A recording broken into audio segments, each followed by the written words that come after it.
Hey, I'm back with the face cam and everything. Good to see ya. We're going to be talking about adding some creativity to your roleplay. You're probably already doing this. You're probably even ahead of the game. But in this video, I want to talk about some tips that I've used to add a bit of extra tanginess or spiciness to my roleplay. Spiciness is one of those things that adds an extra kick to a salad, or it's that hot sauce that, has that burning sensation in your tongue and the throat that lingers a bit after a good meal. So we're going to be talking about some of that. These are just some tips that have helped me. Maybe they will help you. So what's an example of some spiciness? Well, one is going to be unpredictable actions. Taking an action that others are not expecting. Now, for sake of illustration, I'm going to be referring to a character that I knew back when I was big into Star Wars roleplay. And I was in the Imperial roleplay within the Sith Empire, so keep in mind in these illustrations, this was a character that was evil in an evil empire with other evil characters. So it may not necessarily apply to heroic parties and adventurers that are, had the best intentions in mind. But one character in particular, she was a military leader that was very interesting to interact and engage with. Now, the player themselves was very cool. In fact, you always want to keep that nice in-character, out-of-character distinction. If your character is a jerk, you don't want to be a jerk out of character. But this character was really interesting. She was a military leader, and she was volatile. You did not slip up around her. If you slipped in any kind of military decorum, she would attack you, or cut you, or hurt you. You'd probably lose a couple of hit points. She could be vicious. She could be sly. She had a razor-sharp tongue, and she was not afraid to take action and attack your character and stuff like that. So, what ended up happening is this character and the player likewise gained a reputation, and a good reputation. Like I said, everyone liked the player because the player was pretty cool. But the character was interesting, and what happened is a lot of people would show up to our guild's military events simply to see what this character would do next, because they were unpredictable. They were unhinged. The character was psychotic. The character was vicious, and you never knew what she was going to do or how she react. Even reacting to the simple questions that people would expect someone to have a reasonable response with, this character was always doing something that you did not expect. And that made it very spicy. And I incorporated some of those ideas. Obviously, my character was not a carbon copy of theirs, but my character started, implementing some unique actions of their own that others did not see coming. And likewise, that unpredictability helps people get glued to your character. It helps cultivate immersion, makes it a more immersive environment. It makes it a very interesting one, because these kind of things help forge memories. Forge memories not only for you, but for the others that interact with your character. Now, when I'm talking about this, I do want to give a quick word of caution, is that this is for in-community roleplay. This is not for roleplay in the wild. You don't want to be a disruptive roleplayer when it comes to roleplaying with others that you see in the game that you're playing or on your Discord that you're roleplaying in. You don't want to be a disruptive roleplayer.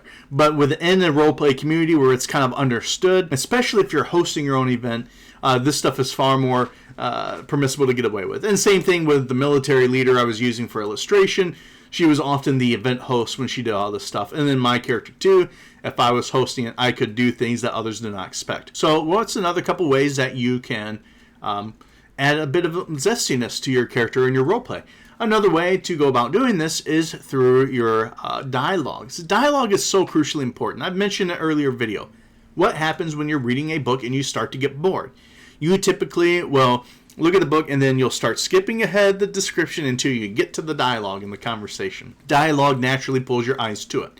When you have dialogue going back and forth, you don't need a lot of action, if any at all, because dialogue is just so crucial to expression of roleplay. So what do you do? Well, you want to focus on dialogue which is punchy and direct. I'm not saying everyone has to type dialogue in the same way. You may have a long-winded character. But in natural conversation on the day-to-day, we tend to understand what each other is talking about without going elaborately in the detail, because we have a certain understanding of context. If I go over to somebody and say, "What's up?" they know exactly what I'm saying. If I ask them if they watched the game the night before, chances are, if we're both familiar with the same sports, they know exactly what I'm talking about and the game I'm referring to. When it comes to dialogue, you want to think about ways in which to express your character, which fits the narrative of the world, as well as gets across the kind of personality your character has. Do they shout? Do they yell? Do they speak with an accent? What kind of accent is it? One character of mine always shortened the words. She didn't have an accent, but she shortened her words. And so it'd be, instead of saying, "I'm going to the store," or I'm going to go pick that up, "I'm going to go pick that up. I'm going to go to the store." You know, you have a whole lot of money instead of a whole lot of money. A whole lot of money, LOTTA, put the apostrophe, the show a letter's been dropped, things like that to help express your character. Do they stutter? Do they use certain expressions? Are they a nerdy person? Use lots of techie talk? Think about ways in which your character's personality is displayed through dialogue. And then you want to think about the universe that you're in. You don't want to become meta when it comes to dialogue. Don't reference Pokemon when you're role-playing Star Wars. You want to make sure that the words that you use and your word choice fits that universe. You know, in Star Wars, say you want to use the expression, let's talk about the elephant in the room. That expression makes no sense in Star Wars because there's no elephants. But let's talk about the bantha in the room. Oh, suddenly we're in Star Wars. And I'm using an expression that others understand right away. And think about cyberpunk. If you want to get into cyberpunk roleplay and stuff like that, there's a whole bunch of slang that they use that most people are not familiar with in other universes. You know, think about it. You know, in cyberpunk, they use words like preem and nova. They talked about their buddies. They refer to them as chooms and stuff like that. You know, all firearms referred to as iron. You know, think about the universe that you're in and gear your dialogue to be expressive of that, because you'll realize that your dialogue and the things your character says and how they say them is extremely key for expressing your character and help forging memories with others. And then the other way is going to be your writing style. When I started out, and I recommended earlier in my roleplay series, is to focus on concise and brief writing for your actions and whatnot and your emotes. I still strongly recommend that. When I got better, I became more elaborate of a writer. I started writing 3 or 4 paragraphs of actions. And then, as I got even better, I decided to cull all of that and go back down to 1 or 2 paragraphs tops for all my actions.